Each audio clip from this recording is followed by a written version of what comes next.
아들이 군대에서 폭행을 당하고 만신창이가 되어 돌아오자 낡은 차를 몰던 평범한 엄마는 대한민국군 서열 1위의 사성장군 합참의장 모습으로 나타나 부대 전체를 초토화시켜버리는 이야기입니다. 구독과 좋아요를 해주시면 더 좋은 사연으로 보답하겠습니다. 가을의 문턱, 아침 햇살은 눈부셨지만 공기는 제법 서늘했다. 추석을 코앞에 둔 금요일 오전 경기도 양주시에 위치한 육군 제25사단 비룡부대의 정문 앞은 이른 시간부터 활기가 넘쳤다. 저마다 아들, 연인, 친구를 마중 나온 이들의 얼굴에는 설렘과 기쁨이 가득했다. 값비싼 수입차와 번쩍이는 국산 대형 세단들이 위병소 주변으로 즐비하게 늘어서 있었고 차에서 내린 이들의 옷차림은 마치 백화점 패션쇼를 방불케 했다. 그 화려한 행렬의 가장 끝, 눈에 잘 띄지도 않는 구석에 낡고 빛바랜 회색 SM3 한 대가 조용히 서 있었다. 운전석에 앉은 강선우는 돋보기 안경 너머로 부대 정문을 물끄러미 바라보았다. 오래 쉰을 칸 넘긴 그녀의 얼굴에는 세월의 흔적이 옅게 배어 있었지만 단정하게 빗어 넘긴 머리와 차분한 눈빛에서는 기품이 느껴졌다. 하지만 오늘 그녀의 행색은 영락없는 평범한 동네 아주머니였다.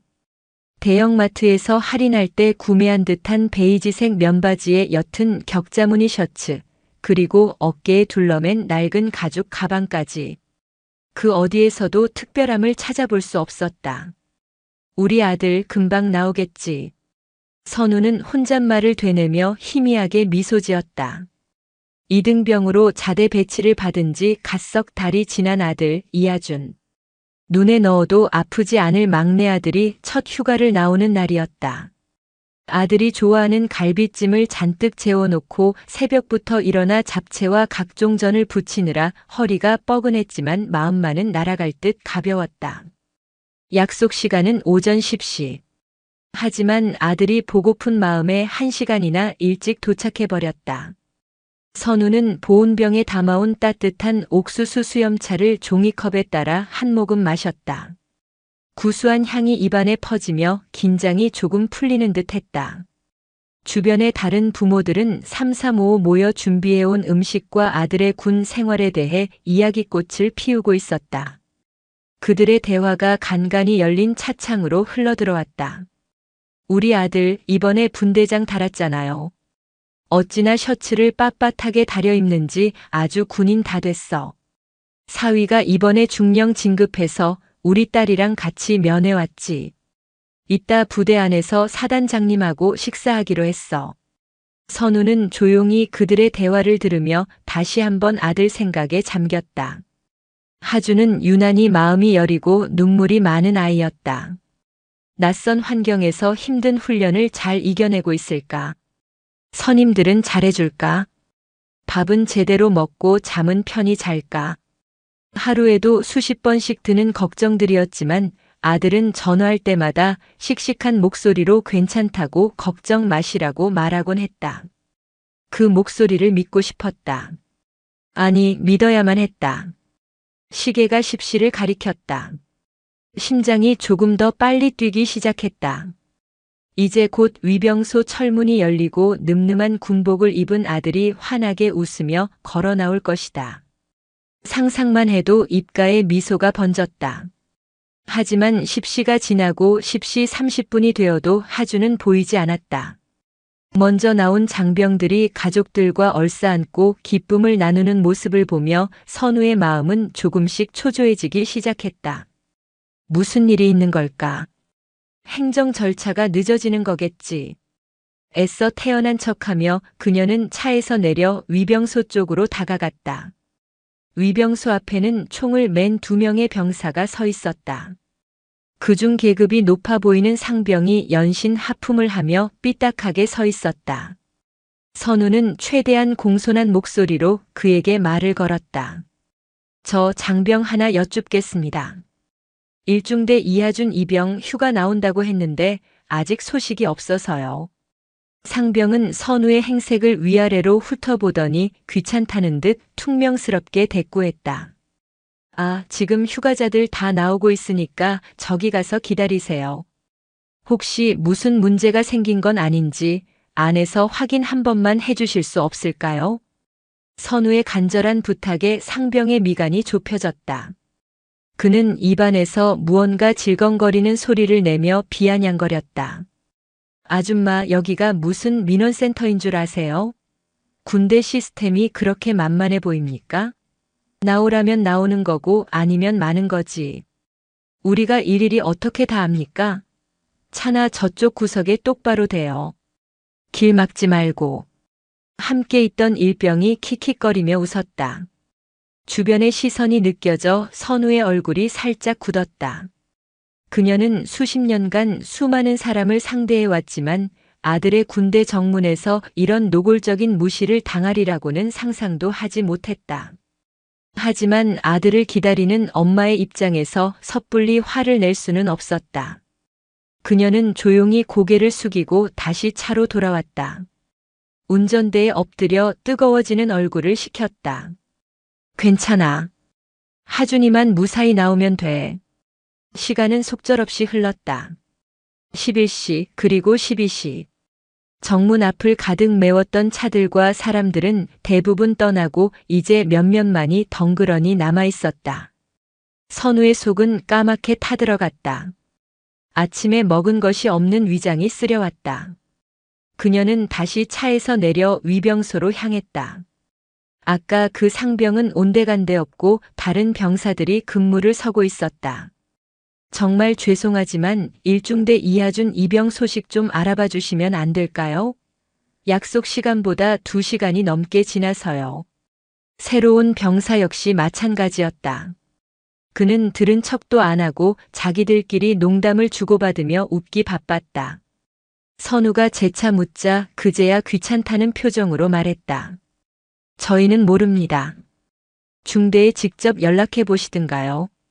차가운 대답이었다. 선우는 떨리는 손으로 휴대폰을 꺼내 아들의 부대 행정반으로 전화를 걸었다.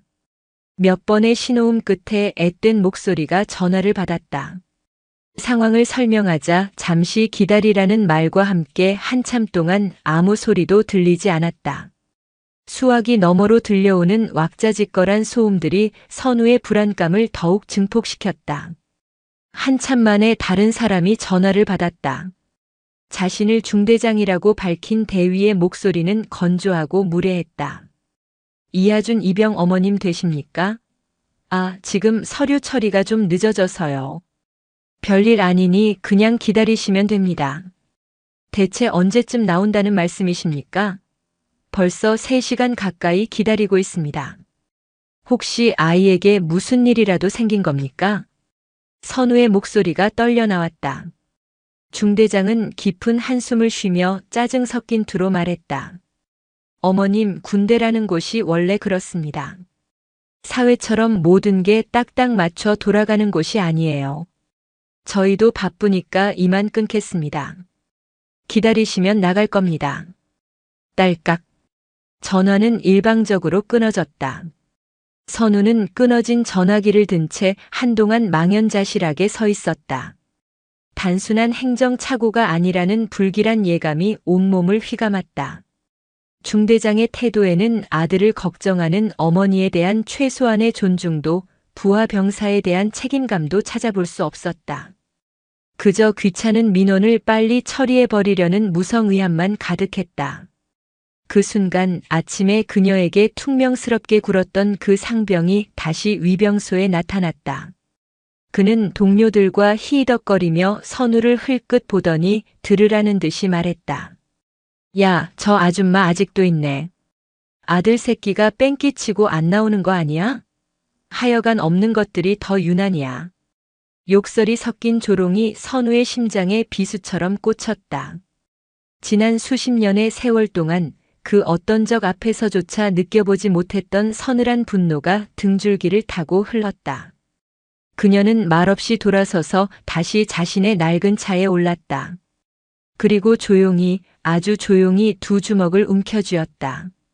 손톱이 손바닥을 파고드는 아픔이 느껴졌지만 그보다 더 큰 아픔이 가슴을 짓누르고 있었다. 기다림의 시간은 고통의 시간으로 변해가고 있었다. 평범한 어머니의 얼굴 뒤에 감춰진 강철 같은 의지가 서서히 고개를 들고 있었다. 그녀는 결코 여기서 물러서지 않을 것이다. 자신의 아들에게 무슨 일이 생겼는지 반드시 제 눈으로 확인하고야 말 것이다. 그 어떤 대가를 치르더라도. 오후 2시가 가까워지고 있었다. 자결하던 태양도 기세가 한풀 꺾여 서쪽으로 기울기 시작했다. 선우는 넋 시간 넘게 차 안에서 꼼짝도 하지 않았다.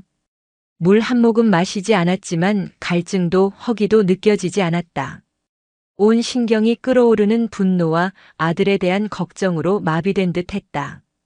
바로 그때였다.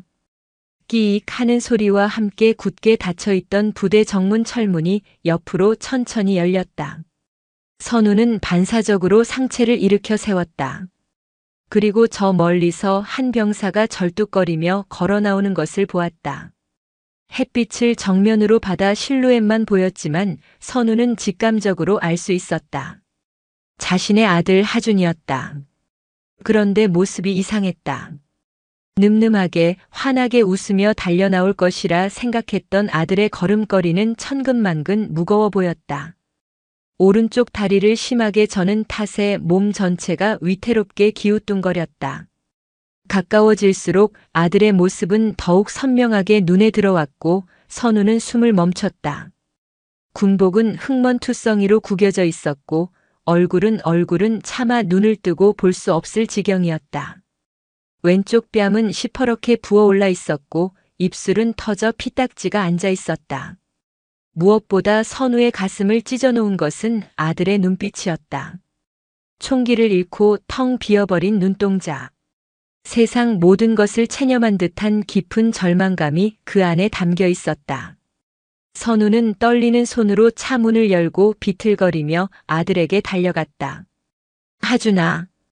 그녀의 목소리를 들은 하준이 움찔하며 고개를 들었다. 그리고는 억지로 아주 힘겹게 입꼬리를 끌어올려 웃어 보였다. 엄마 오셨어요? 목소리는 쉬어 있었고 그 짧은 한마디를 내뱉는 것조차 고통스러워 보였다. 선우는 아무 말도 할 수 없었다. 아들의 처참한 몰골 앞에 그 어떤 질문도 위로도 무의미하게 느껴졌다. 그녀는 그저 아들의 팔을 부축해 차로 이끌었다. 하준의 몸에 손이 닿는 순간 아들이 윽하는 짧은 신음을 내뱉으며 몸을 움츠렸다. 군복 아래 보이지 않는 곳곳에 더 많은 상처가 있음을 직감할 수 있었다. 차가운 분노가 머리끝까지 치밀어 올랐다. 선우는 뒤를 돌아보았다. 위병소의 병사들이 이쪽을 보며 자기들끼리 낄낄거리고 있었다. 특히 아침에 선우에게 모욕을 주었던 서강철 상병, 그의 입가에는 경멸과 조소가 가득했다. 그 순간 모든 퍼즐 조각이 맞춰졌다. 바로 저자들이 내 아들을 이렇게 만든 것이다. 선우의 눈빛이 얼음장처럼 차갑게 변했다. 평범한 50대 주부의 온화함은 온데간데 없고 수십 년간 전장을 누비며 다져진 장군의 서늘한 안광이 번뜩였다. 서상병은 그 눈빛을 마주하고는 저도 모르게 움찔하며 시선을 피했다. 감히 마주 볼 수 없는 서슬퍼런 기운이었다. 선우는 더 이상 그곳에 머물지 않았다. 조심스럽게 하준을 조수석에 태우고 그녀는 운전석에 올랐다. 차는 부드럽게 부대 앞을 빠져나왔다. 차 안에는 무거운 침묵만이 흘렀다. 하준은 고개를 숙인 채 창밖만 바라보고 있었고 선우는 차마 아들에게 무슨 일이 있었냐고 물을 수 없었다. 묻지 않아도 알 수 있었다. 이것은 단순한 사고가 아니었다. 명백한 폭력이었고 가혹행위였다. 얼마나 달렸을까? 선우는 국도변의 한적한 휴게소에 차를 세웠다. 그녀는 차에서 내려 약국으로 들어가 소독약과 연고, 붕대와 진통제를 샀다. 그리고 편의점에서 하준이 좋아하는 초코우유와 부드러운 빵을 샀다. 차로 돌아온 그녀는 아무 말 없이 하준의 안전벨트를 풀어주고 상처를 치료하기 시작했다. 소독솜이 터진 입술에 닿자 하준이 아픔에 몸을 떨었지만 꾹꾹 참아냈다. 선우는 최대한 부드러운 손길로 상처를 소독하고 연고를 발랐다. 그녀의 눈에서는 눈물이 흐르지 않았다. 지금은 울 때가 아니었다. 어머니로서 흘려야 할 눈물은 이미 마음속에서 강을 이루고 있었지만 지금 그녀에게 필요한 것은 눈물이 아니라 강철 같은 이성이었다. 치료를 마친 선우는 하준에게 초코우유와 빵을 건넸다. 아무것도 묻지 않을게. 우선 좀 먹어라. 속이 비면 더 아픈 법이야. 하준은 한참을 망설이다가 떨리는 손으로 빵을 받아들었다. 그리고 한 입 베어 무는 순간 참고 참았던 설움이 터져나왔다. 아들의 어깨가 가늘게 떨리기 시작하더니 이내 끄끄거리는 울음소리가 터져나왔다. 빵을 든 채 어린아이처럼 서럽게 울기 시작했다. 엄마 흐흑 엄마 잘못했어요. 제가 다 잘못했어요. 내가 뭘 잘못해. 넌 아무것도 잘못한 거 없어. 선우는 아들을 부드럽게 끌어안았다. 아들의 등은 뼈만 앙상하게 만져졌다. 그 작은 등 뒤에 얼마나 큰 고통과 공포를 짊어지고 있었을까. 선우는 아들의 등을 가만히 토닥여 주었다. 괜찮다, 괜찮아. 이제 엄마가 왔으니 다 괜찮다. 하준의 울음이 조금 잦아들었을 때 그는 띄엄띄엄 그동안 있었던 일들을 털어놓기 시작했다. 자대에 배치된 첫날부터 시작된 선임들의 괴롭힘. 밤마다 창고로 불려나가 이유 없이 맞아야 했던 날들. 인격 모독적인 욕설과 조롱. 잠을 재우지 않는 고문과 먹을 것을 빼앗기는 일상. 그리고 그 중심에는 위병소에서 마주쳤던 서강철 상병이 있었다. 하준이 어리숙하고 말이 없다는 이유만으로 그들은 하준을 먹잇감으로 삼았다. 어젯밤 휴가를 나간다는 사실에 질투를 느낀 서상병과 그 무리들은 하준을 집단으로 구타했다. 휴가 나가서도 입 조심해라. 여기서 있었던 일 한마디라도 밖에 새어나가면 넌 돌아와서 죽은 목숨이야. 협박과 함께 가해진 무자비한 폭력이었다. 중대장과 다른 간부들은 이 모든 사실을 알고 있었지만 모른 척 묵인했다. 부대 내 사고는 자신들의 진급에 누가 된다는 이유에서였다. 오히려 하준에게 내가 적응을 못해서 그런 거다. 남자답게 이겨내라는 식의 말로 상처를 후벼 팠다. 하준은 완벽하게 고립되어 있었다. 누구에게도 도움을 청할 수 없는 지옥 같은 섬에 갇혀버린 것이다. 이야기를 듣는 내내 선우는 단 한마디도 하지 않았다. 그녀의 얼굴은 감정을 읽을 수 없을 만큼 고요했지만 운전대를 잡은 손은 힘줄이 돋아 하얗게 변해 있었다. 아들의 고통스러운 고백이 끝났을 때 차 안에는 다시 침묵이 찾아왔다. 하지만 이전의 무거운 침묵과는 달랐다. 그것은 폭풍전야의 고요함이었다. 모든 것을 파괴해버릴 거대한 분노가 응축되는 소리 없는 아우성이었다. 선우는 아들의 머리를 부드럽게 쓰다듬었다. 하준아, 잘 들어. 넌 아무것도 잘못하지 않았어. 잘못한 건 그들이야. 사람의 존엄성을 짓밟고 군인의 명예를 더럽힌 그 쓰레기들. 그리고 그걸 방관한 자들. 모두 다 그 대가를 치르게 될 거야. 그녀의 목소리는 나지막했지만 그 안에는 서리빨 같은 결의가 담겨 있었다. 엄마가 반드시 그렇게 만들게. 약속하마. 그것은 단순히 상처받은 아들을 위로하는 어머니의 약속이 아니었다. 대한민국 군을 평생 지켜온 이 나라 최고의 지휘관이 내리는 준엄한 선고였다. 멍든 아들을 태운 낡은 SM3는 다시 시동을 걸고 어둠이 내리기 시작한 도시를 향해 달리기 시작했다. 이제 심판의 시간이 다가오고 있었다. 서울 외곽의 낡은 아파트. 그들이 도착한 곳은 화려한 장군 관사가 아닌 선우가 결혼 초부터 살아온 소박한 보금자리였다. 그녀는 남편과 사별한 후에도 그리고 군의 정점에 오른 후에도 이곳을 떠나지 않았다. 이곳에는 가족의 추억이 그리고 평범한 어머니 강선우의 삶이 고스란히 녹아 있었기 때문이다. 집에 들어서자마자 선우는 하준을 따뜻한 물로 씻기고 조심스럽게 상처에 다시 약을 발라주었다. 군복을 벗은 아들의 몸은 얼굴보다 더 심각했다. 등과 허벅지, 팔뚝 곳곳에 검붉은 멍자국이 선명했다. 마치 채찍으로 맞은 듯한 끔찍한 흔적들이었다. 선우는 입술을 깨물며 끓어오르는 분노를 억눌렀다. 지금은 감정을 드러낼 때가 아니었다. 그녀는 새벽부터 준비했던 갈비찜과 잡채를 데워 저녁상을 차렸다. 아들 많이 먹어. 그래야 힘내서 이겨내지. 하주는 밥을 한술 뜨다가 이내 수저를 내려놓았다. 엄마 저 부대에 다시 돌아가기 싫어요. 무서워요. 아들의 눈에 다시 공포가 어렸다. 선우는 하준의 손을 따뜻하게 잡아주었다. 걱정하지 마. 넌 다시 그 지옥으로 돌아가지 않아. 절대로. 그녀의 단호한 말에 하준은 불안한 눈빛으로 엄마를 바라보았다. 평생 다정하고 부드럽기만 했던 엄마였다. 그런 엄마가 어떻게 군대라는 거대한 조직을 상대로 자신을 지켜줄 수 있을까? 의심과 불안이 교차했지만 그럼에도 불구하고 엄마의 눈빛에 담긴 확신은 이상하게도 마음을 조금 진정시켜 주었다. 식사를 마친 후 선우는 하준에게 진통제를 먹여 침대에 눕혔다. 긴장이 풀리고 약 기운이 돌자 하준은 금세 깊은 잠에 빠져들었다.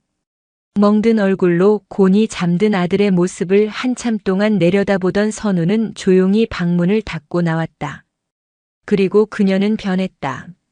아들을 돌보던 따뜻한 어머니의 모습은 사라지고 냉철한 전략가의 얼굴이 그 자리를 대신했다.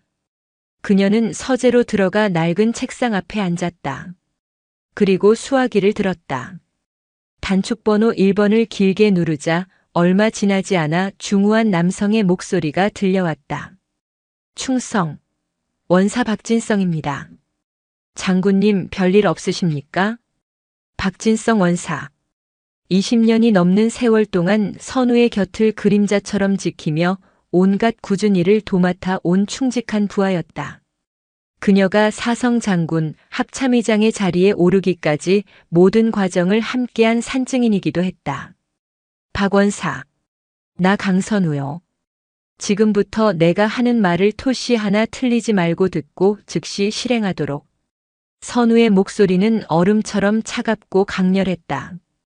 평소의 부드러운 목소리가 아니었다. 박 원사는 즉시 상황의 심각성을 깨닫고 자세를 바로 했다. 예, 장군님. 명을 내려주십시오.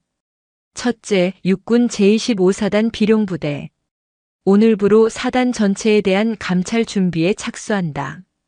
보안은 최상급으로 유지하고 내가 별도의 지시를 내리기 전까지 그 누구도 이 사실을 알아서는 안 된다. 특히 국방부 내부에도 알려선 안 돼. 25사단 말입니까? 알겠습니다. 둘째, 25사단 1중대 소속 상병 서강철, 병장 김도식, 상병 오정민, 그리고 중대장 김민준 대위. 이 4명의 신상 정보 및 복무 기록, 징계 내역, 통신 기록까지 샅샅이 훑어서 보고해. 가족 관계와 교우 관계, 금전 거래 내역까지 빠짐없이. 오늘 밤 안으로. 예, 장군님. 셋째, 사단장 오만석 소장. 그자에 대한 모든 것을 가져와. 진급 과정, 과거 근무지 평판, 재산 형성 과정, 그리고 주변 인물까지. 털어서 먼지 하나 안 나올 리 없는 인물일 테니 샅샅이 뒤져. 자네의 정보망을 총동원해서. 알겠습니다. 즉시 착수하겠습니다. 마지막으로 내일 아침까지 내 정복과 지휘봉을 집으로 가져오도록. 가장 깨끗하고 가장 위험 있는 것으로. 그 마지막 명령에 박 원사는 순간 숨을 삼켰다. 합참의장 이임식 이후 선우는 단 한 번도 군복을 입은 적이 없었다. 그녀가 다시 군복을 찾는다는 것은 곧 전쟁을 시작하겠다는 의미였다. 장군님 혹시 무슨 일이? 묻지 마. 그냥 실행해. 예. 알겠습니다. 충성. 전화를 끄는 선우는 깊은 숨을 내쉬었다. 이제 주사위는 던져졌다. 그녀는 잠든 하준의 방으로 다시 들어가 곤히 자고 있는 아들의 머리맡에서 휴대폰을 조심스럽게 집어들었다. 아들이 말했던 증거들이 남아있을지 모른다. 그녀는 전문가 수준의 실력으로 휴대폰을 분석하기 시작했다. 가해자들이 강제로 찍게 한 모욕적인 영상, 조롱이 담긴 메신저 대화, 삭제된 통화 기록까지 디지털 포렌식 기술을 이용해 삭제된 데이터들을 하나씩 복원해냈다. 화면에 떠오르는 증거들은 하준의 고백보다 훨씬 더 참혹하고 악랄했다. 선우의 손이 분노로 가늘게 떨렸다. 인간의 탈을 쓴 악마들이었다. 그녀는 모든 자료를 안전한 클라우드 서버와 외장 하드의 3중으로 백업했다. 증거 확보를 마친 그녀는 다시 서재로 돌아왔다. 그리고 옷장 가장 깊숙한 곳, 방충제로 잘 관리되고 있는 커버를 벗겨냈다. 그 안에는 그녀의 모든 것이 담긴 군복이 걸려 있었다. 어깨에는 대한민국 군의 최고 계급을 상징하는 4개의 별이, 가슴에는 조국을 위해 바친 청춘과 헌신을 증명하는 훈장들이 찬란하게 빛나고 있었다. 선우는 군복을 가만히 어루만졌다. 이 옷을 입고 평생을 국가와 국민을 위해 봉사했다. 군의 명예와 군인의 존엄성을 지키는 것이 그녀의 사명이었다. 하지만 지금 그녀가 목숨 바쳐 지키려 했던 그 군대가 그녀의 아들을 갈기갈기 찢어놓았다. 썩을 대로 썩어버린 환부가 제 아들의 몸에 고름을 짜내고 있었다. 그렇다면 이제 그 환부를 도려낼 차례다. 어머니의 이름으로 그리고 군인으로서의 마지막 명예를 걸고 그녀는 결심했다. 단순히 몇몇 가해자를 처벌하는 것에서 끝내지 않을 것이다. 뿌리 깊게 박힌 부조리의 근원을 송두리째 뽑아버릴 것이다. 비룡부대, 아니 대한민국 육군 전체를 뒤흔들 거대한 태풍의 눈이 이제 서울의 낡은 아파트 한 구석에서 조용히 눈을 뜨고 있었다. 밤은 깊었고 장군의 결심은 칼날처럼 단단해져 갔다. 다음 날 아침 동이 트기 전에 푸르스름한 어둠 속에서 선우는 이미 잠에서 깨어 있었다.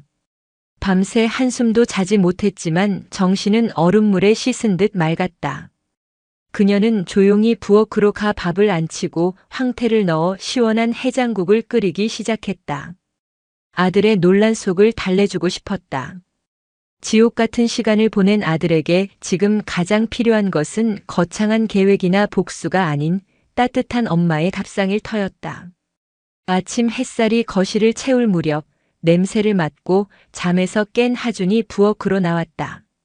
밤새 끙끙 앓던 아들의 얼굴은 여전히 부어 있었지만 어제보다는 조금 편안해 보였다. 엄마 잠 안 주무셨어요? 널 두고 어떻게 잠을 자? 어서 와서 앉아.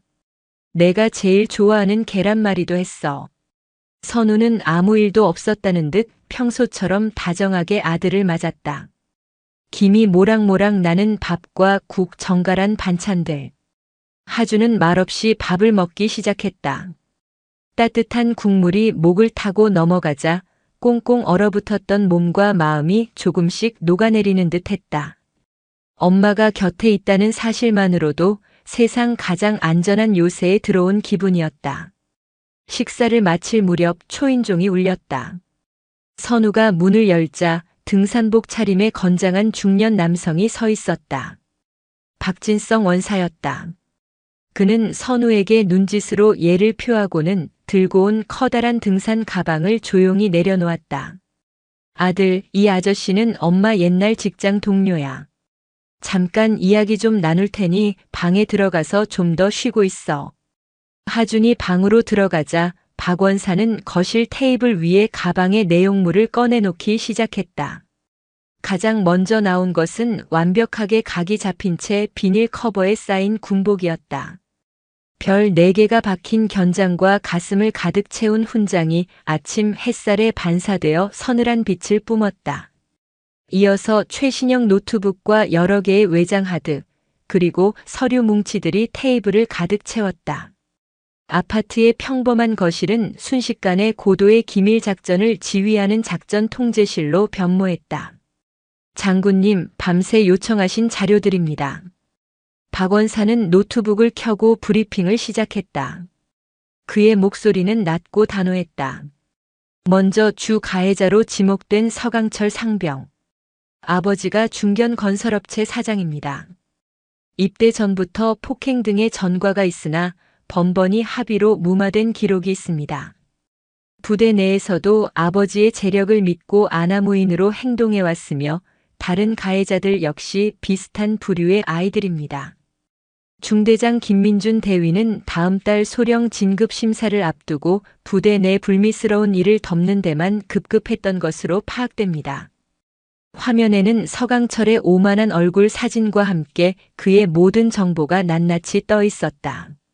선우의 눈빛이 차갑게 가라앉았다. 예상했던 대로였다. 돈과 권력을 믿고 날뛰는 사회의 쓰레기들이 군대까지 오염시키고 있는 것이다. 사단장 오만석 소장은 어떻지? 선우의 질문에 박원사의 표정이 더욱 굳어졌다. 전형적인 정치군인입니다. 실력보다는 아첨과 줄타기로 지금의 자리에 올랐습니다. 특히 군납 비리와 관련된 의혹이 짙습니다. 특정 업체에 공사를 몰아주고 장병들에게 지급될 보급품을 빼돌려 뒷돈을 챙긴 정황이 포착되었습니다. 정상적인 경로로는 증거를 잡기 어려운 아주 교활한 자입니다. 그렇겠지. 그러니 저런 괴물들을 방치하고도 태평하게 발뻗고 잤을 테지. 선우는 코웃음을 쳤다. 부대의 정점부터 썩어 문드러져 있으니 아래에서 벌레들이 들끓는 것은 당연한 이치였다. 이 정도로는 부족해. 저들의 목에 확실한 밧줄을 걸려면 빼도 박도 못할 증거가 필요해. 아무도 부인할 수 없는 저들 스스로가 죄를 자백하게 만들 증거 말이야. 장군님, 어떤 명을 내리시겠습니까? 박원사의 눈이 빛났다. 그는 선우가 무엇을 원하는지 정확히 알고 있었다. 선우는 창밖을 바라보며 나지막이 그러나 강철 같은 목소리로 명령을 내렸다. 지금 즉시 직조술사들을 가동해. 직조술사들. 그것은 선우가 현역 시절 박원사와 함께 비밀리에 구축해 놓은 비공식 정보 네트워크의 암호명이었다. 군내의 부조리와 부패에 분노하지만 힘이 없어 침묵해야 했던 정직한 부사관들. 전국의 모든 부대에 거미줄처럼 퍼져 있는 그들은 선우의 가장 날카로운 눈이자 귀였다. 그들은 그동안 조용히 때를 기다려왔다. 25사단 내부에 있는 우리 사람들에게 연락해. 첫째, 부대 내 모든 CCTV 영상 원본을 확보한다. 특히 간부들이 사적인 용무로 삭제했거나 고장났다고 보고된 카메라들까지 전부 복원해. 둘째, 의무대의 최근 6개월간의 모든 진료 기록을 빼내도록. 단순 타박상, 훈련 중 부상으로 기록된 모든 병사들을 재조사해. 분명 피해자는 이하준 이병 하나가 아닐 것이다. 셋째, 보급, 수송, 정비 등 모든 군수 관련 장부를 대조해. 오만석의 횡령 증거를 찾아내. 공식 장부와 실제 재고의 차이를 파고들면 반드시 꼬리가 잡힐 거야. 예, 장군님. 즉시 지시하겠습니다. 그리고 박원사 자네는 언론을 준비해. 내가 신호를 보내면 이 모든 것을 세상에 터뜨릴 가장 신뢰할 수 있는 기자에게 연락해도. 이번 전쟁은 부대 안에서만 끝나지 않을 것이야.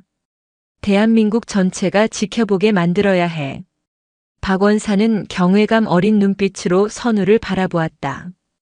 은퇴 후 평범한 주부로 돌아간 줄 알았던 그녀는 여전히 가장 완벽하고 무서운 전략가였다.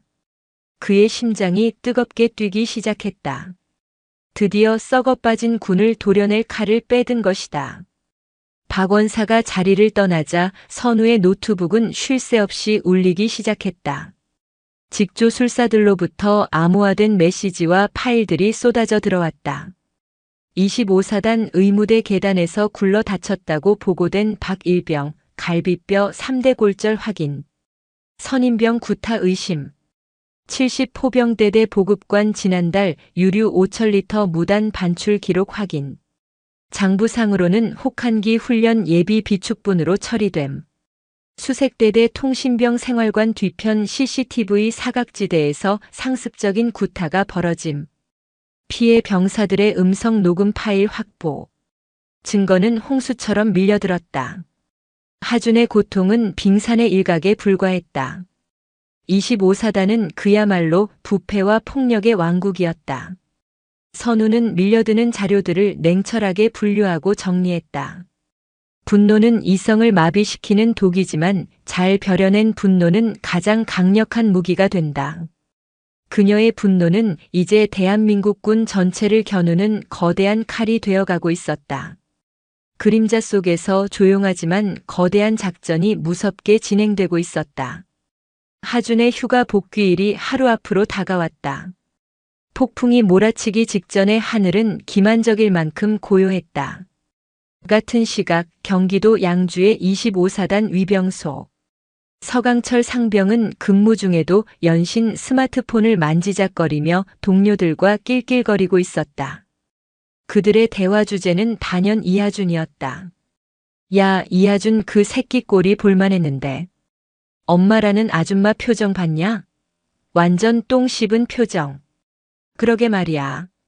그렇게 처맞고도 휴가 나간다고 좋아하던데 복귀하면 아주 죽었다고 전해라. 없는 집 새끼가 어디서 감히 빽 있는 우리한테 덤벼. 이번에 돌아오면 아주 군 생활 마감시켜주자고. 그들에게 죄책감이나 두려움은 한 점도 없었다. 그들에게 가혹행위는 그저 무료한 군 생활의 유흥거리이자 자신들의 서열을 확인하는 의식일 뿐이었다. 그들의 머릿속에는 오직 자신들이 가진 배경이 만들어준 오만함과 약자를 괴롭히는 데서 오는 비뚤어진 쾌감만이 가득했다. 그들은 자신들 머리 위로 드리워진 거대한 폭풍의 그림자를 전혀 인지하지 못하고 있었다. 사단장실의 주인 오만석 소장은 더욱 한가로웠다. 그는 최고급 가죽 소파에 몸을 파묻고 갓 내린 원두커피의 향을 음미하고 있었다. 그의 앞에는 부대 시설 개선 공사를 맡은 건설업체 사장이 앉아 두툼한 봉투를 내밀고 있었다. 사단장님, 이번에도 잘 부탁드립니다. 저희가 아주 튼튼하게 최고급 자재로 시공하겠습니다. 김 사장, 뭘 이런 걸 다. 허허. 우리 비룡부대를 위해서라면 당연히 잘해야지. 국방은 안보라고. 오만석은 능숙하게 봉투를 집어 책상 서랍 깊숙한 곳에 넣었다. 그때 부관이 들어와 일중대에서 올라온 보고서를 내밀었다. 이하준 이병의 부상에 대한 경위 보고서였다. 개인 부주의로 인한 계단 실족. 오만석은 보고서의 제목만 훑어보고는 결재란에 흘려 사인했다. 이런 사소한 일까지 나한테 가져오지 마. 중대장 선에서 알아서 처리하라고 해. 곧 있을 군단 훈련 준비나 똑바로 체크하고. 그에게 쫄병 하나의 부상 따위는 안중에도 없었다. 그의 머릿속은 오직 다음 진급과 서랍 속에 쌓여가는 검은 돈에 대한 생각뿐이었다. 그가 방금 무심코 서명한 그 종이 한 장이 자신의 목을 올가맬 교수대의 밧줄이 되리라고는 꿈에도 상상하지 못했다. 한편 서울의 낡은 아파트는 완벽한 전쟁 지휘 본부로 변해 있었다.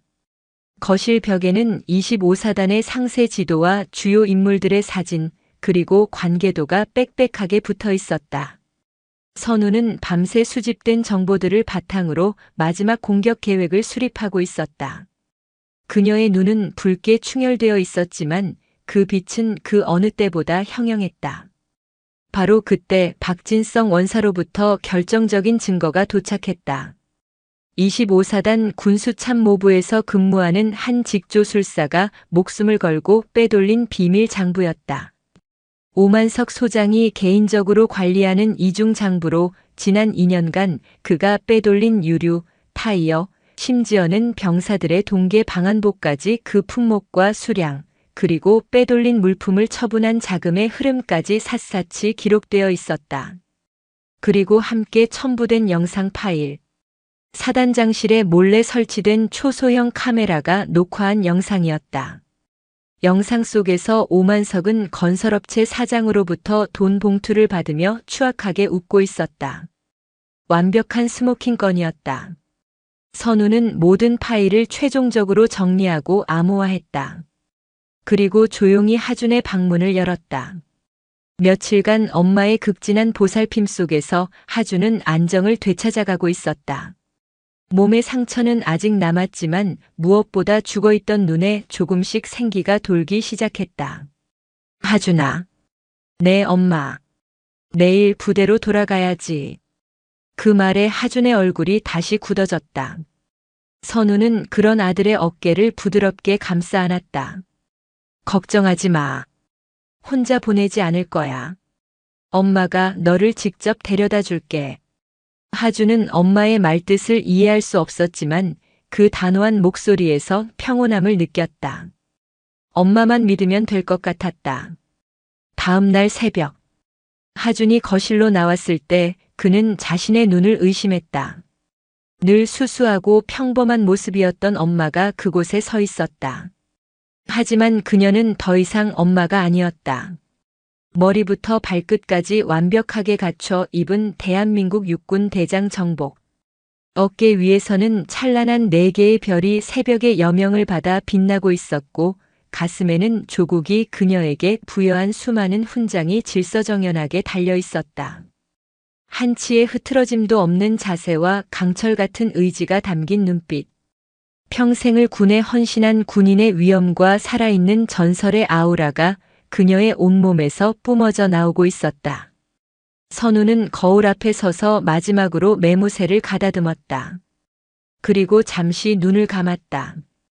20년 전 처음 장교로 임관하던 날의 맹세가 귓가에 맴돌았다.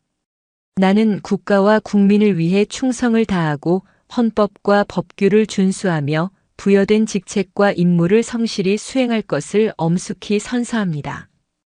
그 맹세를 지키기 위해 이제 그녀는 가장 사랑하는 아들과 함께 마지막 전장으로 향한다. 선우는 천천히 눈을 뜨고 경이로움과 충격에 빠져 있는 아들을 돌아보았다. 그리고 부드럽지만 세상 그 무엇보다 강한 목소리로 말했다. 가자 아들. 엄마가 너를 데려다 주마. 낡은 회색 SM3가 다시 양주를 향해 달리고 있었다. 며칠 전 절망과 분노를 싣고 달렸던 그 길이었다. 하지만 오늘 차 안의 공기는 완전히 달랐다. 하준은 조수석에 뻣뻣하게 굳은 채 앉아 있었다. 그는 감히 옆을 쳐다볼 수도 없었다. 자신의 어머니가 대한민국군 서열 1위 전 합동참모의장이었다는 사실은 그의 짧은 인생 전체를 뒤흔드는 충격이었다. 꿈을 꾸고 있는 것만 같았다. 반면 운전대를 잡은 선우의 모습은 고요한 호수와 같았다. 하지만 그 수면 아래에서는 거대한 용이 승천할 준비를 하고 있었다. 그녀의 눈은 오직 전방의 도로와 그 끝에 있을 적진을 향해 있었다. 오전 9시. 차는 익숙한 25사단 위병소 앞에 멈춰 섰다. 운명의 장난처럼 그날도 위병소 근무자는 서강철 상병이었다. 그는 멀리서 다가오는 낡은 SM3를 보고 역겨움이 가득한 미소를 지었다. 저 거지차 또 왔네. 야, 이번엔 저 아줌마 절대 그냥 보내지 마라. 아주 개망신을 줘서 다시는 얼씬도 못하게 만들어버리자고. 서 상병은 소총을 어깨에 걸친 채 거들먹거리며 차로 다가왔다. 그는 운전석 창문을 거만하게 툭툭 쳤다. 아줌마. 여긴 당신 같은 사람이 함부로 차대는 데가 아니라고 몇 번을 말해. 아들 새끼가 또 꾀병 부려서 휴가라도 보내달라고 조르러 왔나? 창문은 열리지 않았다. 대신 철컥하는 소리와 함께 운전석 문이 열렸다. 그리고 그녀가 내렸다. 먼저 반짝이는 전투화가 아스팔트를 밟았다. 이어서 곧게 뻗은 다크그린 색상의 군복 바지. 그리고 가슴을 가득 채운 무수한 훈장과 약장들. 마지막으로 아침 햇살을 받아 눈부시게 빛나는 4개의 은빛 별이 달린 어깨. 서강철의 조롱 섞인 미소는 얼굴에 그대로 얼어붙었다. 그의 동공과 지진이라도 난 듯 격렬하게 흔들렸다. 눈앞에 서 있는 존재가 자신이 며칠 전 아줌마라고 불렀던 바로 그 사람이라는 사실을 뇌가 받아들이기를 거부했다. 그의 시선이 공포에 질려 천천히 위로 향했다. 그리고 마주쳤다. 며칠 전 그를 움찔하게 만들었던 그 차가운 눈빛. 하지만 오늘은 그 차가움을 넘어선 생사를 애는 듯한 서리빨 같은 기세가 담겨 있었다. 감히 눈을 마주 볼 수 없는 절대적인 권위와 위엄. 서강철은 자신도 모르게 뒷걸음질 치려 했지만 발이 땅에 붙어버린 듯 움직이지 않았다. 손에 쥔 총의 무게가 느껴지지 않았다. 온몸의 피가 차갑게 식어버리는 기분이었다. 위병소에 있던 다른 병사들 역시 그 자리에서 돌처럼 굳어버렸다. 시간과 공간이 멈춘 듯한 정적. 선우는 입을 열었다. 그녀의 목소리는 크지 않았지만 위병소 전체를 지배했다. 그 목소리는 단순한 음성이 아니라 그 자체로 명령이었다. 위병소 근무자 전원 현 위치에서 부동자세. 서강철을 비롯한 병사들은 마치 기계처럼 반사적으로 차려 자세를 취했다. 그들의 몸이 머리의 명령을 거부하고 군인으로서의 본능에 따라 움직였다. 지금 즉시 헌병대에서 이자들을 체포한다. 그 말이 떨어지는 순간 어디선가 대기하고 있던 검은색 군용 세단 2대가 굉음을 내며 위병소 앞으로 미끄러지듯 멈춰섰다. 차 문이 열리고 완전 무장한 헌병들이 쏟아져 나왔다. 그들을 지휘하는 것은 박진성 원사였다. 사유는 초병 근무수칙 위반, 상급자 모욕, 그리고 직권 남용 및 가혹행위다. 선우의 마지막 말이 사형 선고처럼 울려 퍼졌다. 서강철의 얼굴이 새하얗게 질렸다. 가혹행위라는 말을 듣는 순간 그는 모든 것이 끝났음을 직감했다. 헌병들이 다가와 그의 팔을 꺾고 소총을 빼앗았다. 으헉, 이게 무슨 짓입니까? 내가 누군 줄 알고. 발악하는 서강철의 입을 헌병이 틀어막았다. 그는 짐짝처럼 헌병대 차량으로 끌려갔다.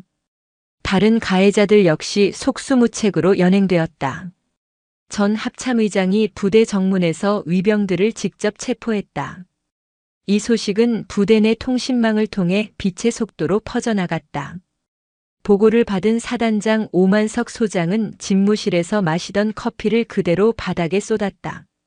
뭐라고? 전 합참의장님이? 강선우 장군님께서 우리 부대 정문에 와 계시다고. 그의 머릿속이 하얗게 비었다. 은퇴한 전직 장성이 예고도 없이 사단에 나타나 위병들을 체포하는 군 역사상 전무후무한 일이 벌어진 것이다. 오만석은 허둥지둥 구겨진 군복을 바로잡고 미친 듯이 사단장실을 뛰쳐나갔다. 지금은 이유를 따질 때가 아니었다. 일단 달려나가 머리를 조아리는 것이 먼저였다. 그 사이 선우는 차에서 내린 하준과 함께 부대 안으로 걸어 들어가고 있었다. 그녀가 걷는 길 위로 마주치는 모든 장교와 병사들이 경악에 찬 얼굴로 길가에 도열하며 칼 같은 거수경례를 붙였다. 부대 전체가 거대한 충격과 정적에 휩싸였다. 선우는 아들의 어깨를 가볍게 잡았다.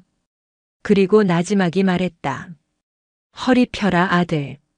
넌 죄인이 아니다. 하준은 자기도 모르게 허리를 꼿꼿이 폈다. 더 이상 절뚝거리지 않았다. 엄마의 등 뒤에서 세상 가장 강력한 방패의 보호를 받으며 그는 당당하게 자신의 부대로 걸어 들어갔다. 마침내 사단 본부 건물 앞에 다다랐을 때였다. 땀으로 범벅이 된 오만석 소장이 헐레벌떡 달려나왔다. 그는 선우의 앞에서 숨을 헐떡이며 엉망진창인 경례를 붙였다. 충충성. 오만석 소장입니다. 전 합참의장님께서 어인일로 이 누추한 곳까지. 선우는 그의 경례를 받지 않았다. 그저 싸늘한 눈으로 그의 머리부터 발끝까지를 훑어볼 뿐이었다. 오만석은 그 시선에 온몸이 얼어붙는 것 같았다. 선우는 오만석을 그대로 지나쳐 본부 건물 안으로 향하며 얼음 같은 한마디를 던졌다. 내 놈의 군 생활은 오늘로 끝이다. 오만석 소장의 안내 아닌 안내를 받으며 선우가 들어선 곳은 사단 지휘통제실 옆에 위치한 대형 회의실이었다. 긴급 소집 명령에 영문도 모른 채 달려온 사단의 주요 참모들과 직할대 지휘관들이 불안한 얼굴로 자리를 채우고 있었다. 일중대장 김민준 대위는 가장 구석진 자리에 앉아 사색이 된 얼굴로 손톱을 물어뜯고 있었다. 선우는 회의실의 가장 상석, 사단장이 앉아야 할 자리에 허리를 꼿꼿이 펴고 앉았다. 그녀의 등 뒤에는 아들 하준이 부동자세로 서 있었다. 멍든 아들의 얼굴은 그 자체로 이 자리의 모든 것을 설명하는 가장 강력한 증거였다.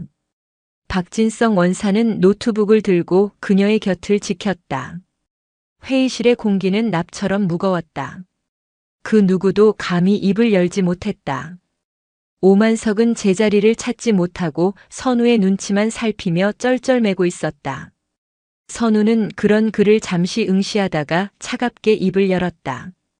오만석 소장, 자네는 거기 서 있도록. 자네가 앉을 자리는 이제 이 부대에 없어. 오만석의 얼굴이 잿빛으로 변했다. 선우는 회의실을 가득 채운 장교들을 천천히 둘러보았다.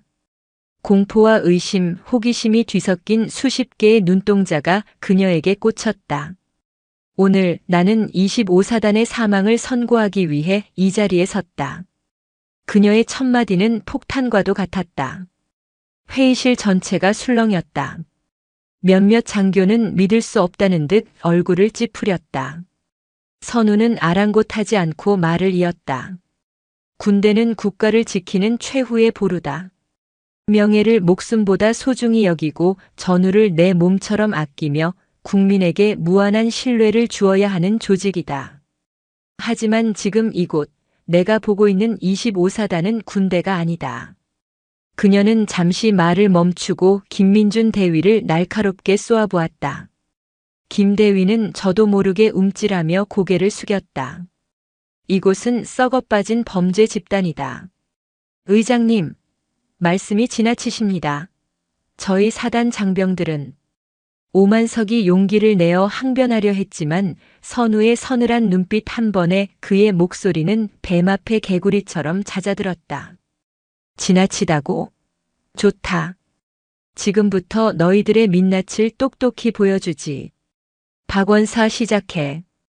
박진성 원사는 고개를 끄덕이고 노트북을 조작했다. 회의실 전면에 설치된 대형 스크린이 켜지고 영상 하나가 재생되기 시작했다. 하준의 휴대폰에서 복원한 영상이었다. 으악, 잘못했습니다. 뭘 잘못했는데 새끼야. 똑바로 말 못해. 어두운 창고 안 여러 명의 병사들에게 둘러싸여 무자비하게 구타당하는 하준의 모습이 적나라하게 펼쳐졌다. 서강철의 악랄한 목소리와 하준의 고통스러운 비명이 회의실을 가득 채웠다. 몇몇 젊은 장교들은 차마 눈을 뜨고 보지 못한 채 얼굴을 돌렸다. 영상 속에서 하준은 인간 이하의 취급을 받으며 처절하게 망가지고 있었다. 영상이 끝나자 회의실에는 얼음 같은 정적이 흘렀다. 선우는 김민준 대위를 향해 고개를 돌렸다. 김민준 대위. 자네는 저 사실을 알고 있었나? 저는 그저 병사들 간의 사소한 다툼인 줄로만. 사소한 다툼? 선우의 목소리가 칼날처럼 날카로워졌다. 박원사 다음. 스크린에는 김민준 대위와 서강철의 아버지가 나눈 통화 녹취록이 텍스트로 떠올랐다. 서 사장 김 대위님, 우리 아들이 아직 어려서 좀 거칠어서요. 잘 좀 부탁드립니다. 제가 다음에 부대 한번 찾아뵙고 크게 한턱 내겠습니다. 김대위 아닙니다, 사장님.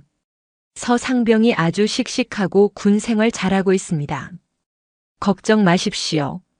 그리고 이어지는 김대위의 계좌 거래 내역.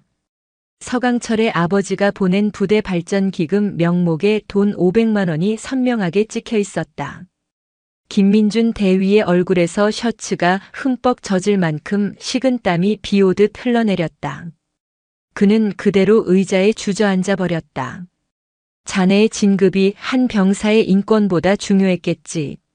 선우의 질타에 김대위는 아무런 대답도 하지 못했다. 선우는 더 이상 그에게 관심을 두지 않았다. 그녀의 시선은 이제 회의실의 가장 높은 곳, 오만석에게 향했다. 빙산의 일각은 이쯤 해두고 이제 본체를 들여다볼까? 오만석 소장. 자네는 부하들 관리만 못한 게 아니더군. 박원사 틀어. 스크린의 화면이 바뀌었다. 사단장실 내부를 촬영한 영상이었다. 오만석이 건설업체 사장으로부터 두툼한 돈 봉투를 받아 서랍에 넣는 장면이 고화질로 재생되었다. 오만석의 눈이 터질 듯 커졌다. 이건 조작이야. 음모다. 그의 발악에 가까운 외침은 다음 화면 앞에서 힘을 잃었다. 스크린을 가득 채운 것은 그의 비밀 장부였다. 지난 2년간 그가 횡령한 군수품 목록과 액수가 빼곡하게 적혀 있었다. 병사들의 겨울 파카 수백 벌, 전투화 수백 켤레, 훈련용 유류 수만 리터, 심지어는 취사장의 쌀과 부식까지. 그 액수는 수십억 원에 달했다. 병사들은 낡은 수통에 물을 마시고 구멍난 전투화를 신고 행군할 때 자네는 그들의 피와 땀을 파라벨을 채우고 있었군. 그게 내 놈이 말하는 국방이고 안보인가? 선우는 자리에서 천천히 일어섰다. 그녀의 몸에서 뿜어져 나오는 분노와 위험에 회의실의 모두가 숨을 죽였다. 국가를 좀먹는 진짜 적은 휴전선 너머에만 있는 것이 아니다. 바로 내 놈들처럼 군복을 입고 자신의 사리사욕을 채우는 자들이야말로 우리 군의 가장 치명적인 적이다. 오만석은 완전히 무너져 내렸다. 그는 의자에 풀썩 주저앉아 멍하니 스크린만 바라볼 뿐이었다. 그의 화려했던 군 경력은 바로 이 순간 가장 치욕적인 방식으로 끝장나고 있었다. 바로 그때 회의실 밖에서 요란한 군화 소리가 들려왔다. 쾅! 회의실의 문이 거칠게 열리고 검은색 헌병 완장을 찬 군 검찰 수사관들이 들이닥쳤다. 그들을 이끄는 것은 선우의 옛 부하이자 군내 최고의 저승사자로 불리는 한준호 준장이었다. 한 준장은 회의실 안의 참담한 광경을 한번 훑어본 후 선우에게 다가와 소리 없이 고개를 숙여 예를 표했다. 그리고는 회의실 전체에 울리도록 외쳤다. 전원 자리에서 일어나지 마시오. 지금부터 국방부 직할 군 검찰단은 25사단 사단장 오만석 소장을 비롯한 지휘부의 직권 남용 횡령, 직무유기 혐의에 대한 강제 수사에 돌입한다. 이 회의실을 봉쇄하고 현장에 있는 전원을 대상으로 직무 감찰 및 수사를 개시한다. 수갑이 채워지는 소리가 회의실 곳곳에서 울려 퍼졌다. 심판의 시간이었다. 용서도 자비도 없는 냉엄한 숙청의 서막이 올랐다. 회의실은 아수라장이 되었다. 군 검찰 수사관들은 일사불란하게 움직였다. 오만석 소장의 어깨에 달린 별 2개짜리 계급장은 수갑을 채우는데 아무런 장애가 되지 못했다. 그는 내가 누군데 감히 라며 마지막 발악을 했지만 수사관들의 차가운 손에 이끌려 허무하게 끌려나갔다. 일중대장 김민준 대위는 이미 넋이 나간 사람처럼 저항 한번 하지 못하고 연행되었다. 그들의 워크 오브 쉐임, 즉 치욕의 행진은 사단 본부 건물 앞에 도열해 있던 수많은 병사들이 지켜보는 가운데 이루어졌다.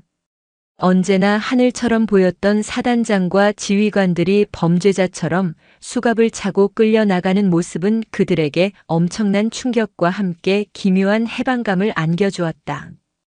특히 부조리에 시달려왔던 병사들의 눈에는 희망의 빛이 어렸다. 저 거대한 벽도 무너질 수 있구나. 우리의 목소리도 닿을 수 있구나. 숙청의 폭풍이 휩쓸고 간 회의실에는 선우와 하준, 그리고 박원사만이 남아 있었다. 선우는 비로소 길고 깊은 숨을 내쉬었다. 그리고 아들을 돌아보았다. 하준은 여전히 충격에서 벗어나지 못한 얼굴로 이 모든 광경을 지켜보고 있었다. 이리 와 앉아라 아들. 선우는 하준을 자신의 옆자리에 앉혔다. 거대한 폭풍을 일으켰던 사성 장군의 모습은 온데간데 없고 오직 아들을 걱정하는 어머니의 얼굴만이 남아있었다. 엄마 왜 그동안 말씀 안 하셨어요? 하준이 떨리는 목소리로 물었다. 선우는 아들의 멍든 손을 가만히 잡았다. 너에게는 그냥 평범한 엄마이고 싶었다. 군인이기 이전에, 장군이기 이전에 그저 밥해주고 빨래해주고 널 위해 기도하는 엄마로만 기억되고 싶었어. 내 계급이, 내 이름이 내 삶의 짐이 되게 하고 싶지 않았다. 그녀의 목소리에 깊은 미안함이 묻어났다. 그런데 내가 틀렸다. 엄마라는 이름에 갇혀 군인으로서 지켜야 할 내 새끼의 고통을 너무 늦게 알아버렸구나. 미안하다, 아들아. 정말 미안하다. 하준의 눈에서 뜨거운 눈물이 흘러내렸다. 그것은 공포와 서름의 눈물이 아니었다. 자신을 위해 세상과 맞서 싸워준 어머니에 대한 감사와 사랑, 그리고 모든 것을 이해하게 된 안도의 눈물이었다. 그는 말없이 어머니의 어깨에 기댔다. 모자는 한참 동안 그렇게 서로의 온기를 나누었다. 그 시각 대한민국은 발칵 뒤집혔다. 박진성 원사가 미리 연락해둔 언론사를 통해 25사단에서 벌어진 일이 세상에 알려진 것이다. 속보 전 합참의장 강선우 대장, 25사단 전격 방문. 사단장 포함 지휘부 긴급 체포. 특종 아들 가혹행위가 발단 썩어 문드러진 군 비리. 한 어머니의 분노가 파헤쳤다. 뉴스는 삽시간에 전국으로 퍼져나갔다. 인터넷 포털과 소셜미디어는 온종일 이 사건으로 들끓었다. 국방부 홈페이지는 서버가 마비될 정도로 항의와 제보가 빗발쳤다. 국방부 장관과 육군 참모총장은 긴급 기자회견을 열어 고개를 숙이고 사과했지만 성난 여론은 가라앉지 않았다. 상황이 이쯤 되자 청와대가 직접 움직였다. 대통령은 국가안전보장회의를 긴급 소집했고 회의가 끝난 직후 대변인이 브리핑룸에 섰다. 선우는 하준과 함께 부대를 나서던 중 차 안의 라디오를 통해 그 발표를 들었다. 대통령께서는 이번 사태의 심각성을 통감하시고 군의 환부를 뿌리부터 도려낼 강력한 개혁을 지시하셨습니다. 이에 군에 대한 국민의 신뢰를 회복하고 새로운 군 문화를 창달하기 위한 범정부 차원의 특별위원회 구성을 명하셨습니다. 그리고 대통령께서는 강선우 전 합동참모의장에게 이 전군 개혁 특별위원회의 위원장직을 맡아주실 것을 간곡히 제안하셨습니다. 박 원사가 놀란 눈으로 백미러를 통해 선우를 바라보았다. 이것은 그녀의 시나리오에도 없던 일이었다. 하지만 어쩌면 당연한 수순이었다.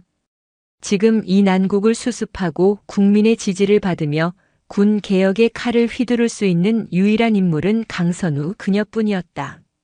차가 부대 정문을 거의 다 빠져나왔을 때 정문 앞은 이미 수백 명의 기자들로 인산인해를 이루고 있었다.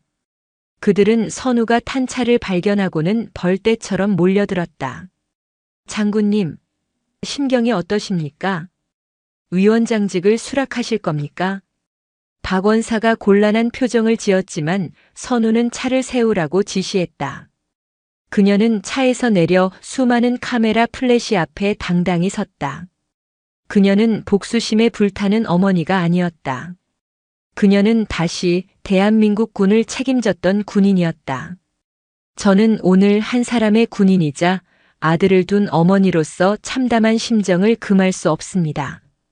이번 사태는 우리 군이 얼마나 깊이 병들었는지를 보여주는 뼈아픈 자화상입니다. 이는 비단 25사단만의 문제가 아닐 것입니다. 그녀는 카메라 하나하나를 눈에 담으며 마치 전 국민에게 직접 이야기하듯 말을 이었다. 저는 군복을 입은 제 아들이 그리고 이 땅의 모든 아들들이 더 이상 두려움에 떨지 않는 병영을 만들 책무가 있습니다. 만약 국가와 국민이 저에게 그 칼자루를 맡기신다면 저는 기꺼이 그 칼을 잡겠습니다. 그녀의 목소리에 결연한 의지가 실렸다. 오늘 이 시간부로 나는 썩어빠진 군의 환부를 도려내는 집도의가 될 것을 국민 여러분 앞에 엄숙히 선언합니다. 지위고하를 막론하고 그 뿌리까지 완전히 잘라낼 것입니다. 이것이 제게 남은 마지막 소명이자 조국에 대한 마지막 충성입니다. 그녀의 선언은 전파를 타고 전국에 생중계되었다. 한 어머니의 약속은 이제 전 국민을 향한 거대한 약속이 되었다. 한 사단을 향했던 숙청의 칼날은 이제 대한민국 군 전체를 향하고 있었다.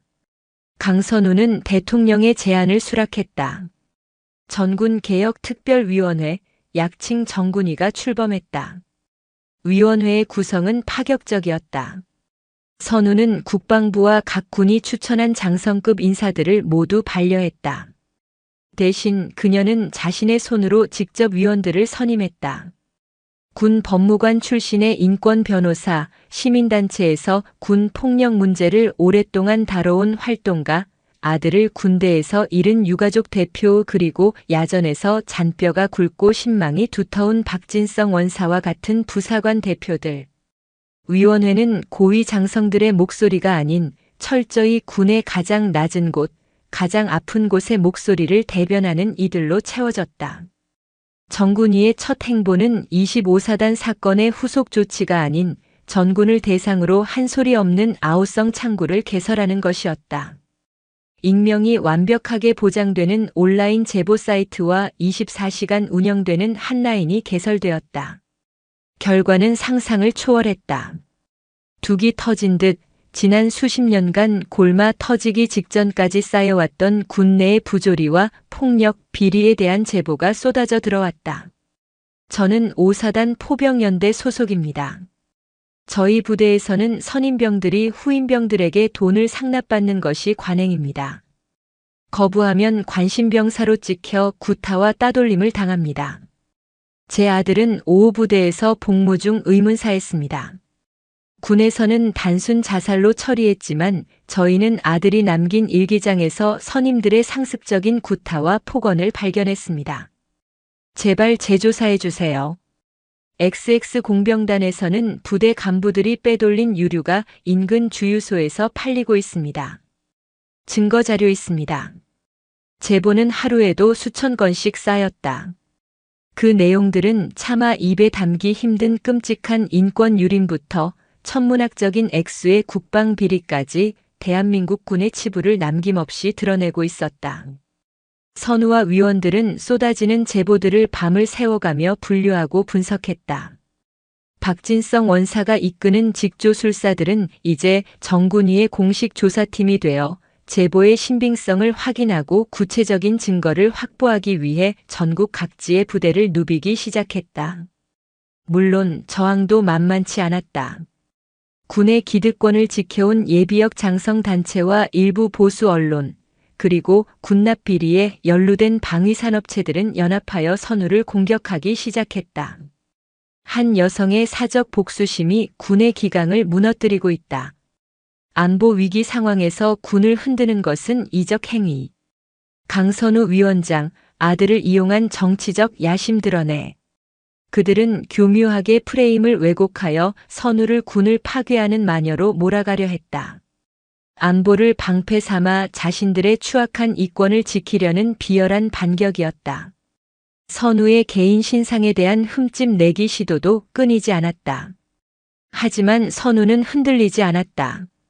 그녀는 음해와 비방에 일일이 대응하는 대신 전공법을 택했다. 정군위는 매주 대국민 브리핑을 열어 접수된 제보 내용과 조사 진행 상황, 그리고 조치 결과를 투명하게 공개했다. 혐의가 드러난 지휘관과 병사들은 지휘고하를 막론하고 즉시 보직 해임된 후 군 검찰에 넘겨졌다. 비리에 연루된 업체들은 군납 계약이 즉시 취소되고 사법기관에 고발되었다. 국민들은 정군위의 활동에 열광적인 지지를 보냈다. 특히 아들을 군에 보낸 어머니들의 지지는 절대적이었다. 그들은 자발적으로 강선우 위원장 지지 모임을 결성하고 정군위의 개혁 활동을 응원하는 팻말을 들고 거리로 나섰다. 반격의 정점은 선우가 출연한 한 방송사의 심야 토론 프로그램에서 이루어졌다. 날카롭기로 소문난 진행자가 저항 세력의 논리를 그대로 인용하며 그녀를 몰아붙였다. 위원장님, 일각에서는 이번 개혁이 결국 아드님의 사건에서 비롯된 개인적인 복수국에 불과하며 이로 인해 군의 사기와 전투력이 저하되고 있다는 우려가 큽니다. 이에 대해 어떻게 생각하십니까? 선우는 잠시 진행자를 응시했다. 그리고 스튜디오의 수많은 카메라 렌즈 너머 이 방송을 지켜보고 있는 대한민국 국민들을 향해 입을 열었다. 그녀의 목소리는 차분했지만 그 어떤 외침보다 강력한 힘이 실려 있었다. 네, 복수하고 있습니다. 스튜디오가 순간 정적에 휩싸였다. 저는 제 아들을 지켜주지 못한 이 군대에 제 아들을 지옥으로 내몬 저 썩어 빠진 시스템에 처절하게 복수하고 있습니다. 하지만 분명히 말씀드리지만 이것은 이하준 이병의 어머니 강선우로서 하는 사적인 복수가 아닙니다. 그녀의 눈시울이 잠시 붉어졌지만 목소리는 흔들리지 않았다. 이것은 이 땅의 모든 아들들을 불안한 마음으로 군대에 보냈고 또 앞으로 보내야만 하는 모든 어머니들의 이름으로 행하는 대한민국을 위한 가장 정의로운 복수입니다. 아들이 매 순간 안전하고 존중받는 군대, 부모가 밤잠 설치지 않아도 되는 군대, 그것이 바로 가장 강한 군대이고 가장 높은 전투력을 가진 군대입니다. 저는 그 당연한 상식을 되찾기 위해 싸우고 있을 뿐입니다. 그녀의 진심 어린 호소는 전 국민의 심금을 울렸다. 다음 날 모든 신문의 일면에는 그녀의 발언이 대서특필되었다. 어머니의 이름으로 행하는 정의로운 복수. 여론은 그녀에게 국민의 창이라는 별명을 붙여주었다. 군 기득권 세력의 저항은 국민적인 지지라는 거대한 파도 앞에서 힘을 잃고 쓰러져갔다. 선우는 이제 더 이상 한개인이나 전직 장성이 아니었다. 그녀는 구시대의 적폐를 베어내고 새로운 시대를 열고자 하는 모든 국민의 염원을 담은 날카롭고 단단한 창이 되어 있었다. 그리고 그 창 끝은 이제 군 개혁의 가장 핵심적인 과제를 향하고 있었다. 정확히 1년의 시간이 흘렀다. 그 계절은 다시 가을의 문턱을 넘어섰고 25사단 비룡부대에는 높고 푸른 하늘 아래 따스한 햇살이 쏟아지고 있었다. 부대의 풍경은 작년과 같았지만 그 안을 흐르는 공기는 완전히 다른 것이었다. 부대의 정문, 위병소 근무를 서는 병사들의 얼굴에는 더 이상 오만함이나 짜증이 없었다. 그들은 방문객들에게 친절하게 절차를 안내했고 그들의 눈빛에는 건강한 자부심이 서려 있었다. 작년 대한민국을 뒤흔들었던 거대한 태풍의 진원지였던 이곳은 이제 군 개혁의 가장 성공적인 상징이 되어 있었다. 부패와 폭력의 온상이었던 일중대는 해체 후 재창설되었다. 낡고 어두웠던 병영 생활관은 밝고 쾌적한 공간으로 리모델링되었다. 병사들은 이제 일과 시간이 끝나면 자유롭게 스마트폰으로 가족과 통화하고 새로 생긴 도서관과 체력단련실에서 자기계발에 힘썼다. 저녁 식사 메뉴로는 뜨끈한 찜닭이 나왔고 식당 곳곳에서는 병사들의 즐거운 웃음소리가 울려 퍼졌다. 연병장 한쪽에서는 막 자대 배치를 받은 신병들의 각계 전투 훈련이 한창이었다. 한 이등병이 포복 자세가 미숙하여 자꾸만 뒤처졌다. 작년 같았으면 교관의 욕설과 선임들의 질책이 쏟아졌을 상황. 하지만 분대장인 한 상병은 훈련을 잠시 멈추고 이등병에게 다가가 흙먼지를 털어주며 자세를 바로잡아 주었다. 긴장해서 그래. 팔꿈치랑 무릎을 같이 쓴다고 생각해봐. 내가 앞에서 시범 보일 테니까 천천히 따라해봐. 처음부터 잘하는 사람 없어. 따뜻한 격려에 이등병의 얼굴에 감도는 긴장이 풀렸다.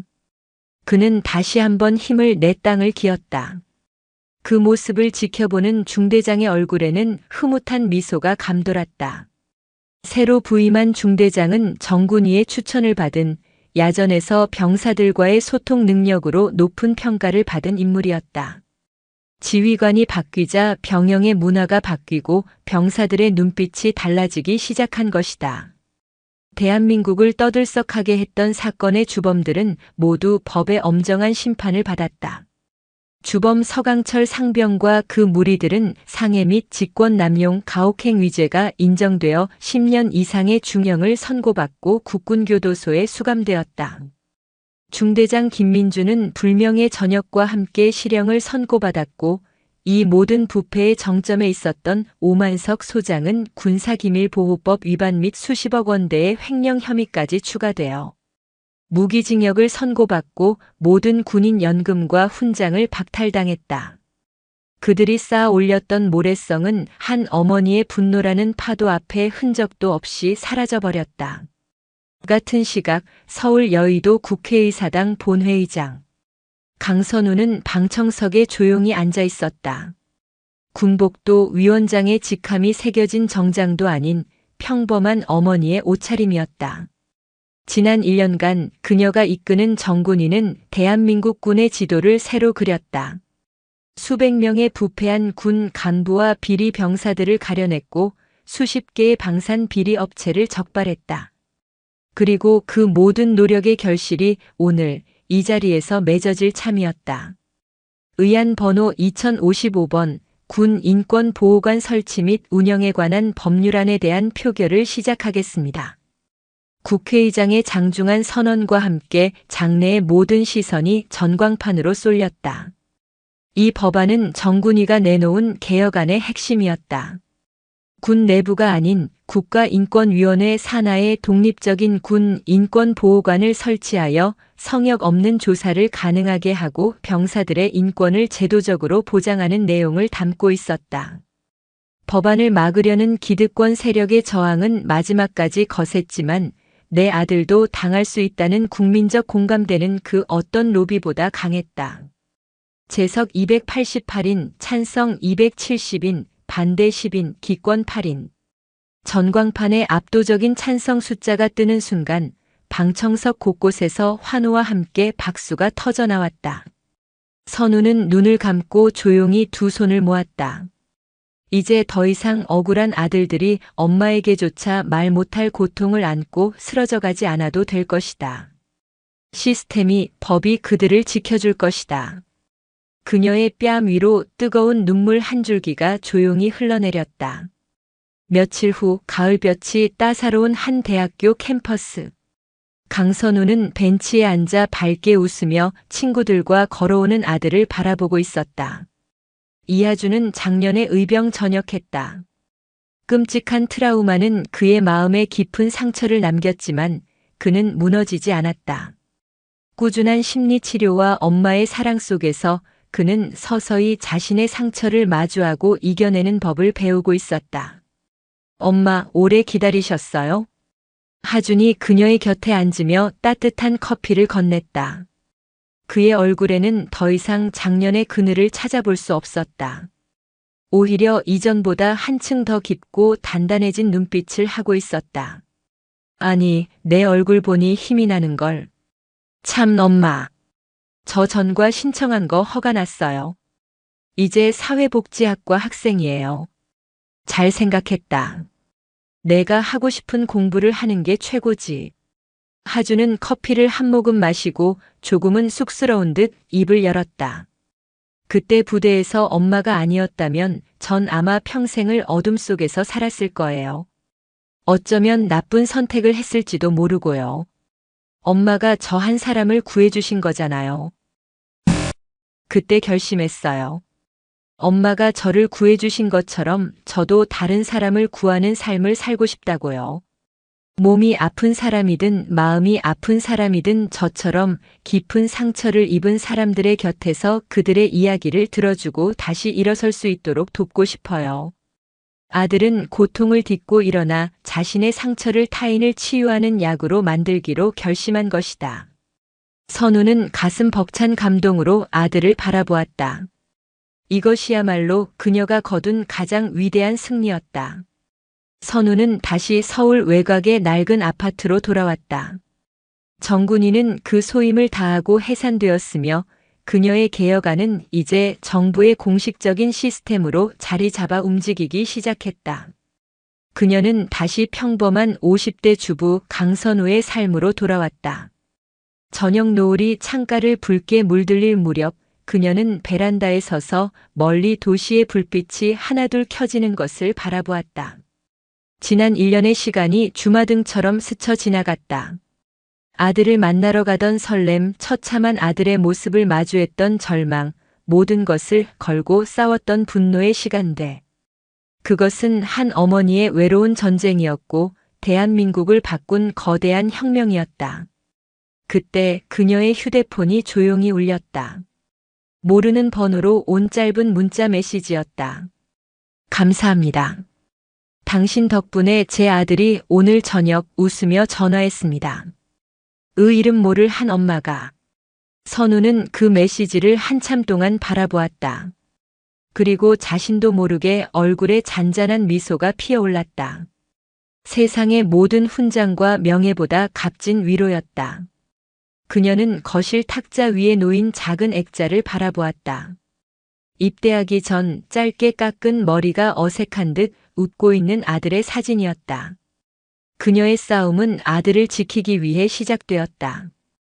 그리고 그 싸움은 이 땅의 모든 아들들을 지키는 것으로 끝을 맺었다. 그녀의 공식적인 임무는 모두 끝났지만 선우는 알고 있었다. 이 땅 어딘가에서 아들을 군대에 보낸 어머니들이 밤잠을 설치는 한 자신은 영원히 보이지 않는 보초병으로 그들의 곁을 지킬 것이라는 사실을. 어머니의 이름으로 시작된 위대한 전쟁은 끝났다. 하지만 어머니의 사랑과 기도는 저 도시의 불빛처럼 영원히 꺼지지 않을 것이다. 오늘도 인생지의 말씀을 잘 들어주셔서 감사합니다.